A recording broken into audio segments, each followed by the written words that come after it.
A sports drink that's popular with pro athletes, especially hockey players, has a strong Windsor connection. Local entrepreneur Dan Crosby bought the BioSteel brand December 1st, 2023. Prior to that, it was being unloaded by a cannabis company, which was losing up to $15 million a month on the brand. It had filed for bankruptcy protection. Nearly a year later, BioSteel is on steadier ground, and Dan Crosby has joined us in our studio to talk about the turnaround. Good morning. Good morning. So we discovered before we were interviewed that I've actually bought your drink, not knowing it was locally made. Yeah.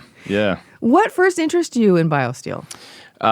Seeing the just the sheer number of people consuming the brand, being in hockey rinks and things like that. I was frequenting a lot of sports facilities and I really started to notice it. I noticed it back in I guess my beer league days of playing hockey after I was done, but I noticed it as Drink the Pink, and I started seeing it really start have a ton of coverage, and the next thing you know, I heard the news that it was going bankrupt, and one of the guys at work was like, "Hey, listen, we need to look into this. This is right up our alley, and this might be a very interesting value add since we have in-house manufacturing here in Windsor." Were you hesitant seeing that the company had gone bankrupt? Was I hesitant? Of course. I mean, I'd probably say that the biggest thing was our ability to actually turn something like this around.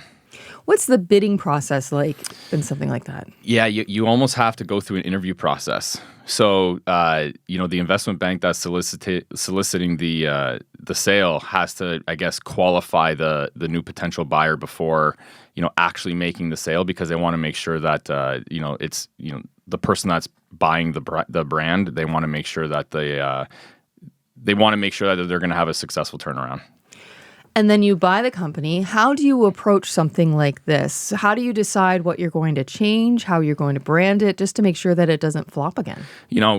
That was the key thing that, in hindsight, that's why we really passed a lot of the hurdles here for the sale, is that we've been doing this for 15 years. I own another brand called Canadian Protein, and this is right in our wheelhouse. And I've been owning and operating that brand for years, and this brand is essentially no different. The marketing aspect of it is a little bit different, but that can be learned very quickly. But in order to turn a brand like this around with proper business principles and our ability to manufacture this in-house it was absolute key.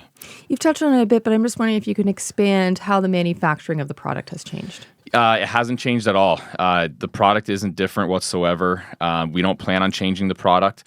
The only thing that we're going to be able to do once we plan on bringing manufacturing in-house in the new year, and the only thing that we plan on doing is innovating at rapid speed. What would it look like here in Windsor if you're able to make the product in our city? Jobs.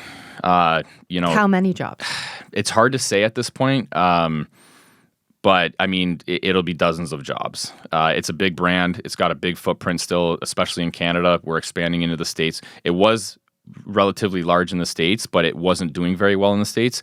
We're bringing the brand back into the States through the proper channels that it needs to be profitable in, and everything's going to be being made in-house in Windsor. Shipped right through the border through Detroit, and that means, it's a big brand. There's a lot of people that like the brand. It takes a lot of people to make it. So it means, jobs for local area here. So right now it's being manufactured in the Toronto area? So the drinks are being manufactured in the Toronto area, which that will maintain for a little bit. Actually, quite a while, a couple years. And the powders and the stick packs are currently being made in Buffalo, New York. So that's what we're bringing in relatively soon in-house in Canada. The packages. In Windsor. Yeah, exactly. Okay. Yeah. Are you profitable now? Absolutely profitable, yeah.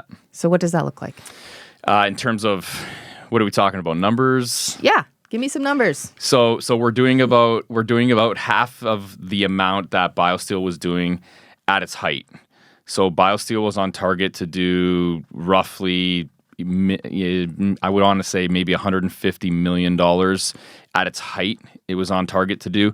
Right now, we're going to be doing about half of that this year, and I'm totally comfortable with that. It's from where I picked it up and where it is headed now, that's I'm more than comfortable with that. And we've turned the brand around from a business perspective in order to, we've rebuilt it on the proper foundation so that it's reset to scale again. How would you describe BioSteel to other performance drinks? I'm thinking of like the Gatorades and the Powerades. Sure. Is it very similar to that? I would say no. The differentiating factors of this brand is that it's a clean ingredient list. It's all natural. There's no artificial colors. There's no artificial flavors. There's no artificial sweeteners. The brand is NSF certified, and it's the amount of professional athletes and professional teams that consume this brand on a regular basis is shocking to say the least, to be honest. What does shocking mean? Just that you're... When I took the brand over, I was very surprised at how many professional athletes at the highest level and professional teams consume this brand. And I can imagine those endorsements just help make you more sales. Yeah, I mean, one of the biggest benefits of this brand is that we're picking up where $400+ million left off in terms of building the brand equity throughout the markets. And that doesn't just go away. I mean, we're not doing anything close to that with our marketing budget, but we were able to I guess run off of the heels of that. There's a BioSteel Sports Academy here in Windsor. Mm-hmm. Can you explain that to me? Yeah, so when I took it over, a couple of my buddies are involved in it, and it used to be called A21 Academy. And I thought, what a better way to get the BioSteel brand involved back into especially hockey. I mean, A21 is when they started was very involved in hockey. It really is only hockey at this point. But I thought that it would be a very interesting model for our marketing to literally build out an academy that's sanctioned by the Ontario government. It's governed under Hockey Canada. They play out of the Tier 1 Elite League in the U.S., which is their home league of play. And I mean, it's the elite of the elite. And I thought that it would be a really interesting model to adopt. I mean, that's where a lot of not professional sports, but that's where a lot of youth sports are headed at the highest level is the academy model. So it's a really cool situation for kids. It's a really cool, I guess, even content marketing machine as well. Yeah, I was thinking you give it to them younger and then they carry it on with them throughout their career. Is that the idea? Yeah, I mean, it's that. And it also, I mean, you're producing content for the exact target demographic that really loves this brand. And it's these kids in this academy if you were to make an avatar of BioSteel, it'd be the kids in the academy, if that made sense. It makes sense, actually. Yeah. Okay, you have lots of flavors, so before I let you go, what's your favorite? I'd probably have to say rainbow. Okay. Yeah. Is that the popsicle one? It's no, it's this one right here. It's the one that has like a rainbow gradient on it. So the idea behind the rainbow flavor was if you ever went to like a McDonald's or whatever, and you just grabbed the cup and you went through every single flavor and like took a dose of every single flavor. It's like when you used to get slushies and you layer it up. Exactly. Okay, so that's the idea behind the rainbow, is that it has every flavor inside of this particular flavor. It's a punch bowl. Exactly. Yeah, pretty much. Yeah. Dan, thank you so much for coming in this morning. Thank you.